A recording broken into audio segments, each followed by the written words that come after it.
Standing by to weigh in is a man who knows everything about the oil and gas industry. He should. He is a fourth-generation oil and gas professional. He is the founder and CEO of King Operating Corporations. Man, when your name is King in anything, you got to be good. And Jay Young is good. Jay Young's a good guest of this program, too, and he's standing by to weigh in. Jay, how are you on this glorious Saturday? Oh, Ken, doing great, and I appreciate the introduction. Man, it just gets better all the time. Man, it does. I love it. Well, I'm just saying, you know of what you speak. Now, it's not hard to recall. It was at this time last year even that we were hearing the current president saying, "You're going to drill, baby, drill, drill, baby, drill." And if I'm reading this correctly, we ain't drilling for much in this country right now. What's going on? That's a good question. Drill, baby, drill was Trump's, his campaign talking about. We need to drill, baby, drill, because that'll bring more oil and gas to markets. Therefore, gasoline prices will go down. And, of course, he's not the government. He doesn't have everything to do with all the profit and loss for every oil and gas company out there. So he's not going to say, drill, baby, drill, we're going to lower the oil price.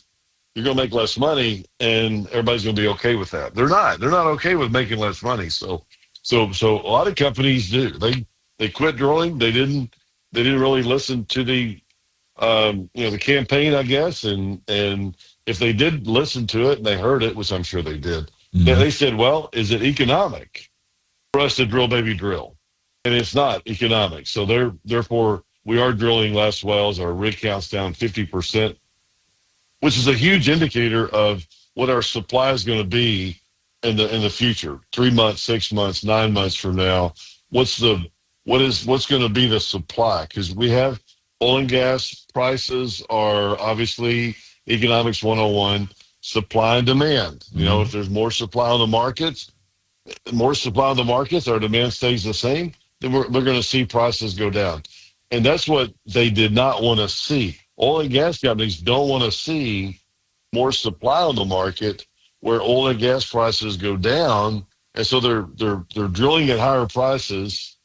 And then all of a sudden, when they start to receive the benefit of drilling all this and putting all that money out there in their CapEx budgets, they're going to get less money for it. That's not what they want to do. They want to buy low, sell high. They want to drill cheaper at a cheaper price. And then when they receive the benefit in 3 to 6 months, they want to have that higher price. So they're excited about that. So, we are drilling less wells. We are drilling less wells, which means that our supply here in the United States will go down in the next year or two, and then it'll take us some time, but then we'll come back and the next 2-3 years we're going to see higher prices.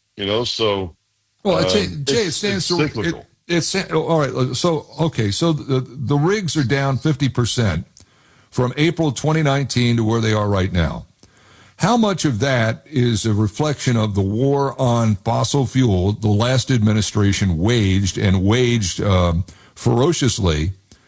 But the other part of this question is, if that administration did not, and we had over 1,000 rigs today and not 540 rigs, it stands to reason some of those rigs that oil companies would just shut down because they don't want to flood the market with oil. So, can you really blame the last administration for that? Well, yes and no. We did a lot of drilling in the last administration, and we got up to 13.4, 13.5 million barrels a day in the United States, which that's more than we can handle.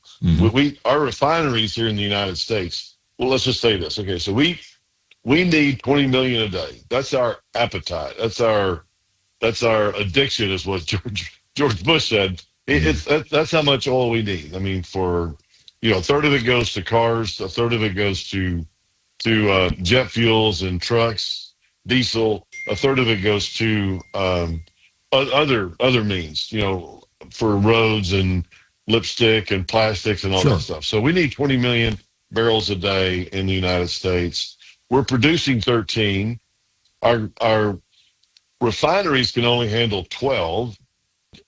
So we're exporting oil, even though we don't need to export it. We still need it, but we need to export it because we don't have the refineries in place to be able to. So therefore, if OPEC says we're going to flood the markets, they're flooding the markets, but they're not going to bring the price down too much, but they're going to bring it down enough to where they don't want the United States to drill shale wells.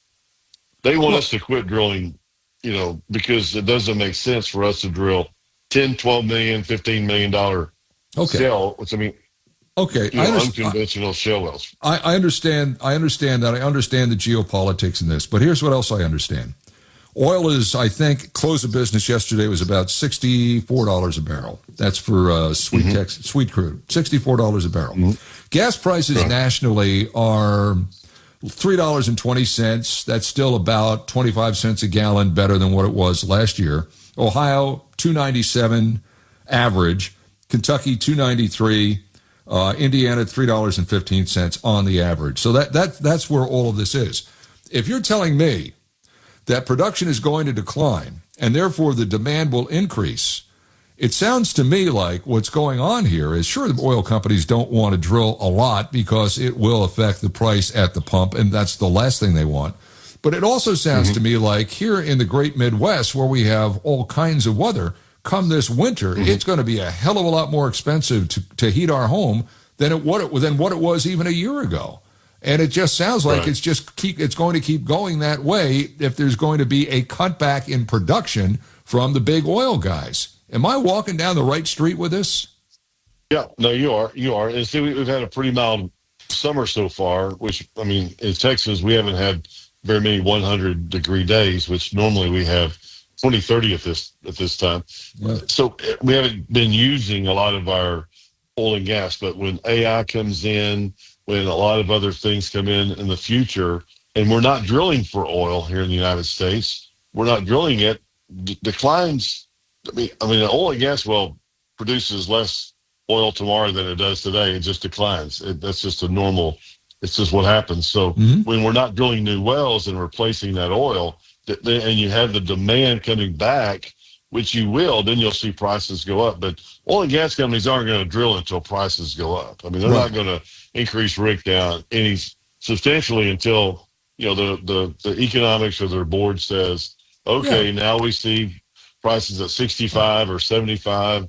Let's go drill some more wells, So it's just, like I said, that's why it's cyclical, and that's why Saudi Arabia, this or OPEC Plus, came in and said, okay, we're going to put 300,000 or 400,000 more barrels on the market this next quarter or this next whatever, because they don't want to see us go back to drilling, and they want to keep lowering that price as much as they can.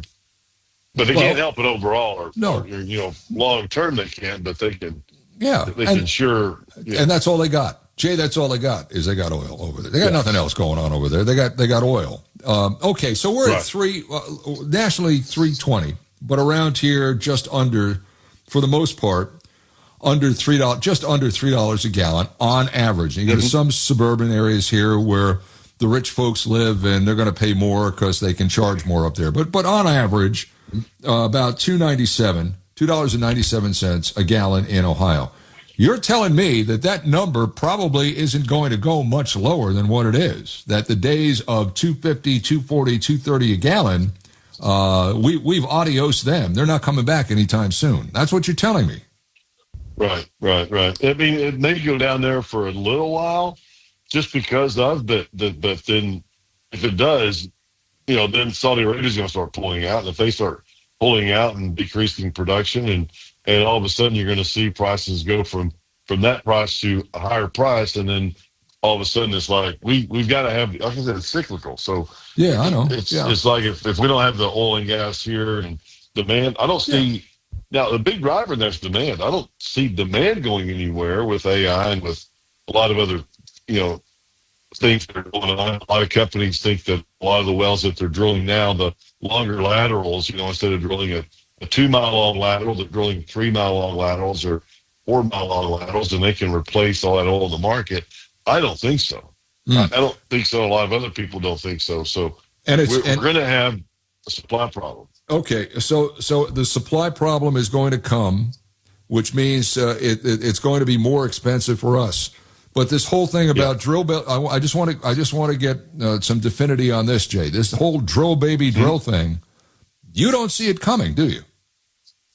No, no, not drill baby drill, because that's like I said, it's not economic, and there's a lot of oil and gas companies just putting their nose up at Trump and saying, "Hey, okay, so if you're not," because a lot of them gave him money for his campaign, and then he goes, "Oh yeah, hey, by the way, we're going to go in here, we're going to lower gasoline prices, and you're going to like it." And they're like, "Well, wait a minute, we just donated to your campaign, and now you're going to say you're going to hurt our business." I mean, that doesn't make sense, No.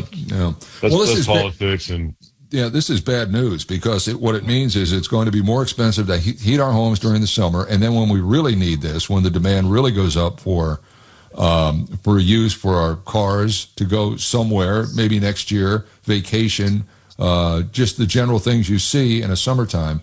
When the demand goes up for gasoline, the price is going to skyrocket, is what you're saying. So I find it absolutely amazing, because we've been told by the current administration when it was in office for the first time, and we've been told by previous administrations that the greatest resource we have is underneath our feet, and all we have to do is drill it out of the ground to get it. But it sounds like if it doesn't make economic sense for the oil companies, and it certainly doesn't make economic sense for the other oil-producing nations, OPEC, Venezuela, wherever, this whole thing's never going to happen. We're stuck. It's over, because we're at the mercy of all of those factors that are outside of our control. Well, that's pretty damn depressing, Jay. Let me just tell you that, okay?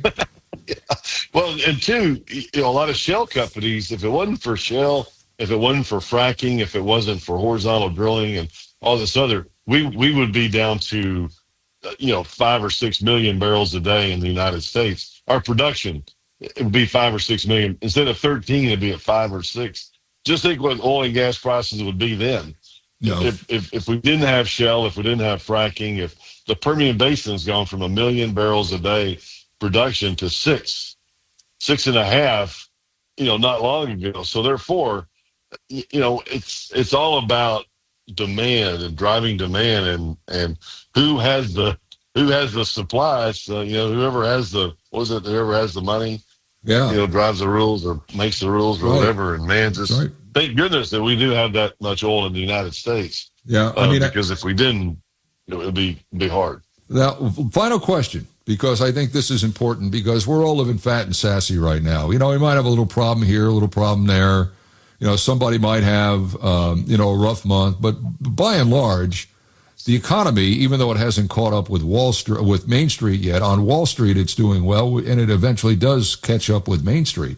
But if we ever got into a position where we're fighting a war, a big war, or a war on a couple of fronts, we ever get in a position where the demand is up to heat our homes because it's an ungodly winter and the temperatures are below freezing, or they're below zero in a lot of places in the United States.